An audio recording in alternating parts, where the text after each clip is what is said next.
Hey, greetings friends, Jacque Howard here and welcome to Bridge the Vote. Bridge the Vote has a Facebook page and there you can find out what we're doing via that page to encourage civic engagement as a way to build a better community. And civic engagement is at the core of a democracy where everyone who's a citizen, who's a resident, has the ability to share their thoughts, their concerns through a protocol to bring about what they want as a community. So Bridge the Vote, this is for late March of 2024. And before I get started, I want to say thank you to WIMG 1300, who has been a big supporter of encouraging civic engagement over the years, the first station to broadcast the Trenton 365 show. And we're very thankful about that, as well as the other programs that I've been able to be affiliated and partner with. With that being said, WIMG, independent media, nonprofit media, schools, university radio, those entities, all of those are important to make sure that we're sharing and communicating as much as possible about what's going on in our lives and our society. Now, the reason why I believe that's super important is because then we're getting the information out. And now, if it's fact, it's fact. It's not just an opinion. It's not just a thought. If there's a factual issue that's going on and we can document it and people are talking about it, then we have much more of a chance of being able to eradicate some of the issues and problems that we may have. In addition to that, we have the ability to build things better and to improve where they are. And not just improve where they are for some people, but for as many people as possible. That's what democracy is about. And I personally feel as though we've gotten away from that in the latter years of my life, just from what I've seen on the national and even a bit on the local level with the type of politics that we see, where it's more about yelling and screaming and becoming harsh human beings to other human beings for a political gain. I mean, at the very core of things, if a position pays a certain amount of money, but you spend 10, 15, 20, 40, 50 times the amount of that money to get the position, that should tell us the importance of what that position is. And it behooves us to start thinking deeper and harder about every aspect of our lives. Local politics, your neighborhood, the Neighborhood Businesses Association, the nonprofit organizations, the faith communities, the hospitals, the healthcare centers, the social service programs, all those things are intertwined into this magnificent DNA ball of what we call culture and life today. And the more of us who are silent about what we know, as well as those who aren't informed about what's going on, when we make up the majority, we are now being held and pulled by a very few. Now, I don't think that I have the blueprint, so to speak, to do this on a large scale. At least that's not what I'm thinking. But what I'm thinking is, at least on a local level, a small level, what I can do is make myself accessible to sharing the information that I have, connecting the people who are willing to speak to me and record a conversation with me and to share that broadly through this diverse community, my diverse networks, etc. So when Will Foskey and I, and shout out to Will Foskey, when we started Bridge the Vote, the idea was we would answer a lot of questions and opportunities for folks in the Mercer County, Bucks County, mainly Mercer County region with a hyper focus on Trenton, about politics. Not from the standpoint of being talking heads or providing editorials from our standpoint, but becoming a hub / a space where we're inviting folks to come to share their information, share who they are, share their platform, talk about the party affiliation they have and why they have it and what the party has done and plans to do. That's all we started out to do. And we were shocked at the number of people who were unwilling to talk, as well as the fact of finding out statewide who wanted to talk. Let that sink in. When we first started this, just as a Facebook page and using our social capital, no money behind us, we were shocked at how many people who are politicians who would not speak to us, even though it was very clear this isn't partisan based. We're just getting information. Talk to us about who you are, what you're doing, where you're going, where you're from, why you want to be an elected official, or what you have done as an elected official. And again, we were shocked at the amount of people who would not speak with us. I'll also go on and say that we were also shocked about how many people who are elected officials or who are running for elected positions and don't know or don't have a full understanding of what the position entails. It was very shocking. And I also like to make this disclaimer. I have no interest in seeking any public office. That's not something that I want to do. I'm not looking for it. My wife has no interest in it. So there's no familial support for it. So I'm not going to go in that direction. But the folks that are, I think that you should have a willingness to want to sit down and talk to independent media that's offering you a chance to share who you are, where you're from, why you're running for office, and just get the basic information out about you. I also want to give some information. If you're someone who's seeking a political office, you probably should already have some sort of a social media presence, even if that's a corporate page of, Facebook, Instagram, Twitter, X, whatever it is, LinkedIn, something. Have some social media presence. I think there's a growing number of people who gets most of their information from those platforms. So if you're someone who doesn't have a public phone number, a public email address, or any social media, I think you're going to have a really, really difficult time connecting with masses of people.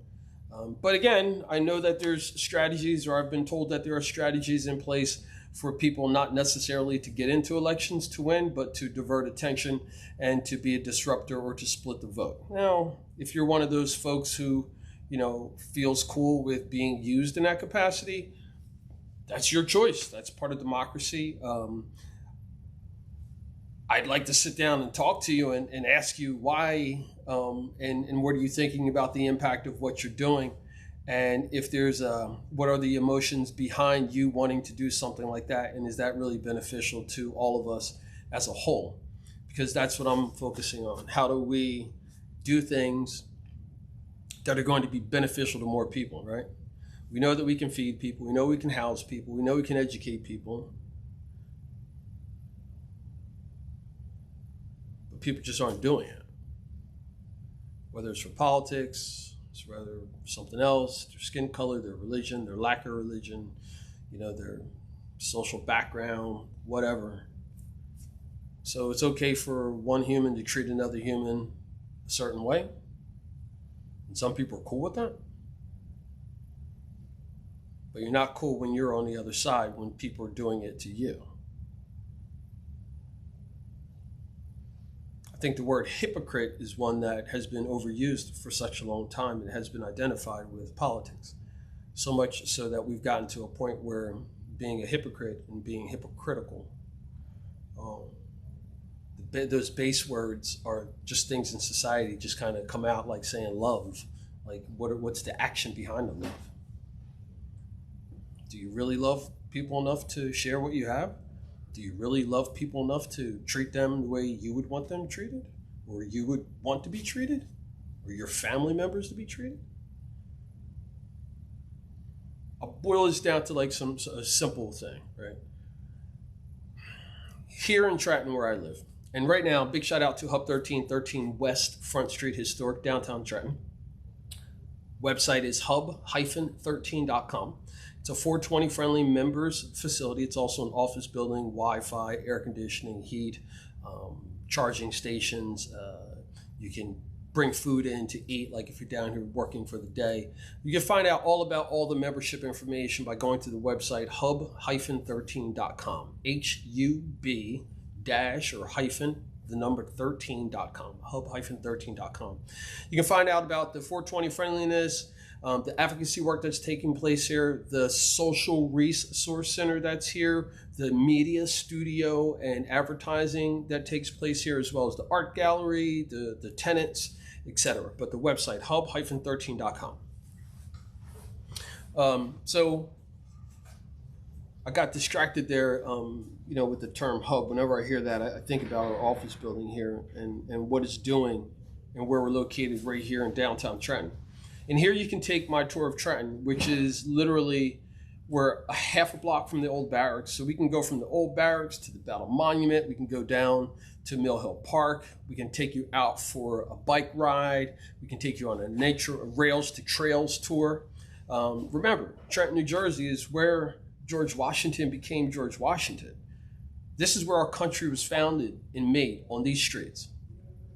That alone is enough, in my opinion, to project us and propel us into the future as not only a benchmark, but the standard for what post-industrial cities can become.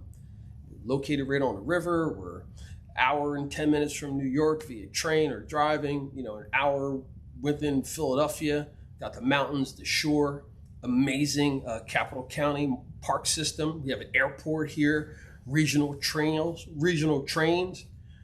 national trains, as well, regional and national trains from here. So if you talk to a real estate agent, tell you location, right? All right, so Trenton's got that.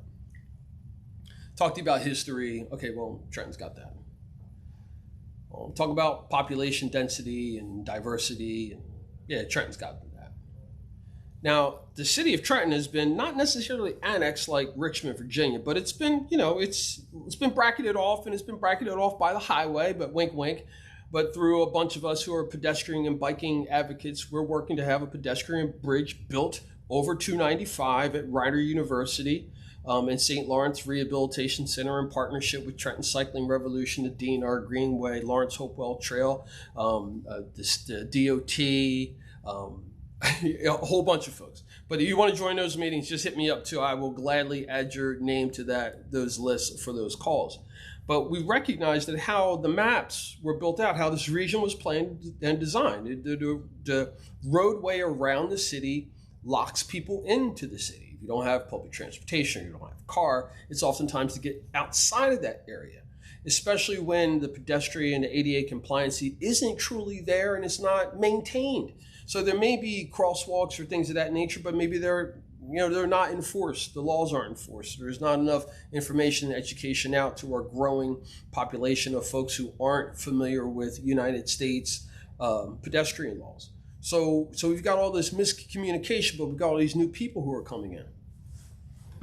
So Trenton being annexed off, so to speak, or sort of, is an issue, and we know that. But we know that the wealth of Mercer County is very high. It's a very wealthy county, one of the top 100 wealthiest counties in the country. So we have material wealth, we've got people wealth, we've got technological and educational wealth. We've got lots of universities and higher learning institutions here as well. So when I think about those things, and I didn't grow up or was educated in a space where I looked at civics and said, oh, wow, this is amazing. This is like a microcosm of everything. No. I fell kind of into this, and it's become this thing where I'm like, wait a minute. If I can see all this, and I know there's other people who see it because I talk to them and I meet with them, well, what's the disconnect? Because if more people realized how awesome it is here and what the opportunities are here, then I would think more people would be more excited and engaged.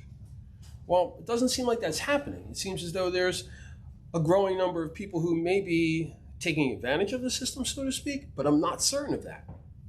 I liken it to the person who just walks out of their house with a piece of paper and drops it on the ground, but has a problem with things being dirty. And how do we back that up?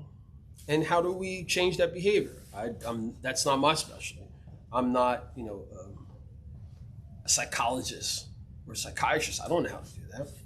but it's something that I can see and I can identify. And I know that others here in Trenton see it and identify it, because we do cleanups all the time. We bring people in from all over the area to clean up our city, which makes little sense to me. Would we want strangers to come into our house and clean our house and go through our desks and things like that nature, so that it would just be, we wouldn't do that. But we've gotten to the point where we're comfortable with that being the attitude here in our cities. And I often thought that maybe there was a political strategy or a solution to these things, but I don't know if that's true either. Because I know a lot of the elected officials, man. They're good people. I think their heart's in the right place. They're trying. But we still have the same systemic problems. So either they don't have the ability to fix it, or they don't know how to fix it, or they're being prevented from it. And I'm not saying it's any of those. I'm not saying I got that knowledge, but I'm saying, hey, at least if I can see it and identify it, what are we going to do about it? So I'm fortunate that I've got a bunch of people, who are networked and connected with me, who have talents and skill sets that I don't have. So I can wave my hand and say, hey, look, I'm ready, I'm willing, I'm in it. And someone else does something else, and someone else does something else, and someone else does something else. And then we've got a location.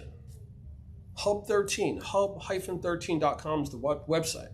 420 friendly, it's a members facility, downtown Trenton. We've got parking vouchers, so you don't have to park on the street and worry about your car getting ticketed or towed or any of those things. There's plenty of restaurants around here. You can actually get a discount at some of them, from being a member here. But me and my executives, our team, we've provided a space. I mean, we've got a space here. We know who's out there, but we want to connect more with you.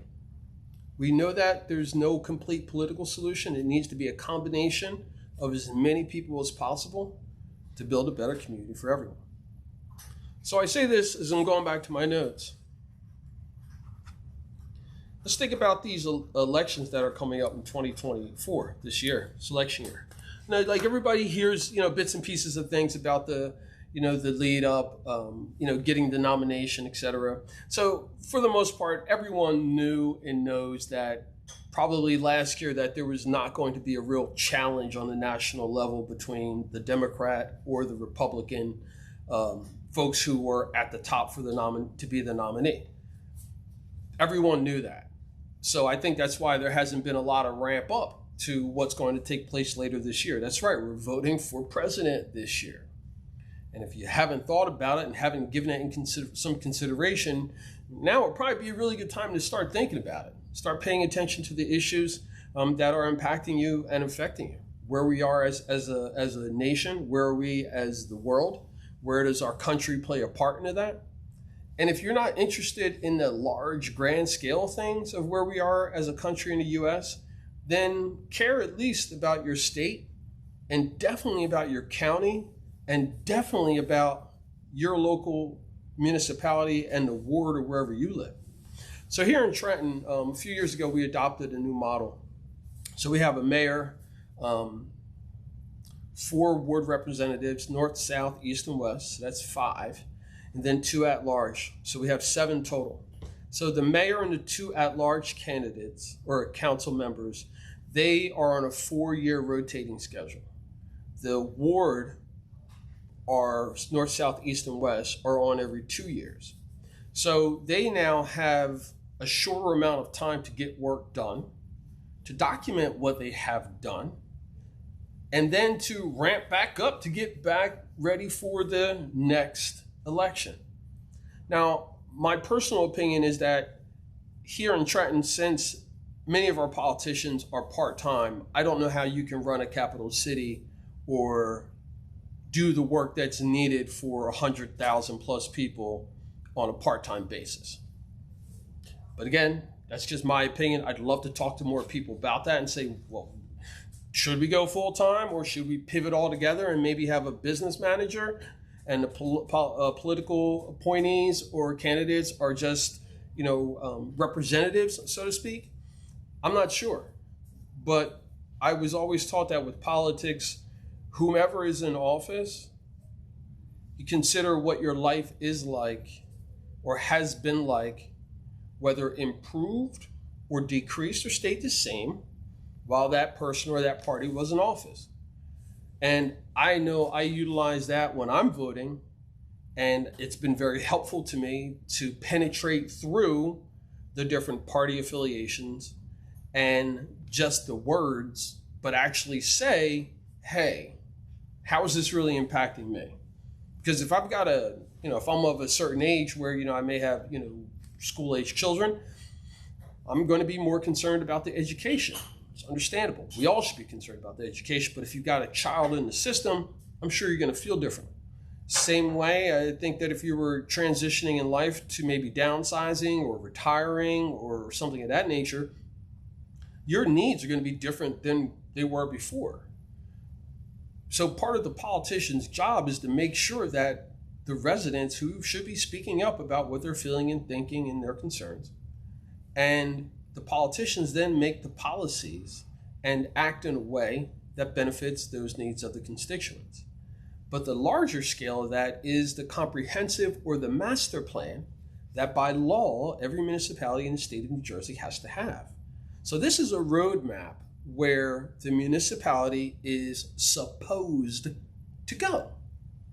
Now, they're generally years out, sometimes years, sometimes decades, and incrementally you revisit them, based upon changes, and et cetera. And focusing here on Trenton, because that's where I live with my family and where Hub 13 is, the business with my partners.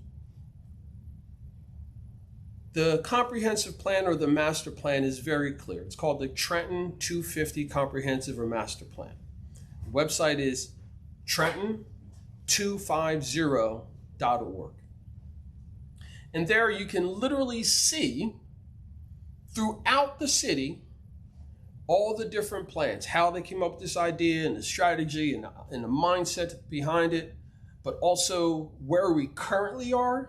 And this was probably done, I don't know, probably like 6-7 years ago. So the information may be a little dated, may need to be updated. But you can see where we were currently at the time with, a lot of different types of statistics, where we wanted to go and what the plan was to get there. Now, there's a lot of bureaucracy that has to take place. There's, policy that needs to be signed and laws that need to be enacted and funding resources and grants and incremental steps that need to take place to get these things done. Now, we've been doing that. But at the same time, when there's administrative changes, someone retires, someone is no longer employed by the city, if they've had a strategic part in what is going on with the comprehensive plan, and that person's no longer there, well, you hope that the information was gathered and received and documented and archived to the point where it can be used for the next person so that we don't have to do it all over again. However, anyone who's been at a job knows that common sense isn't very common, or everyone's common sense isn't common. So maybe someone is working in a position of authority and has a lot of information and knowledge about something, and they're no longer there. And maybe they haven't connected or collected or shared all that information and that wisdom and that knowledge. How far back does that put any projects? What happens if this person had a desk full of applications or work that was in progress? Now it's not here anymore. Can't find it. It's not digitized. And I'm not saying that that is what's happening. In my mind, I'm saying that is something that I could definitely see happening.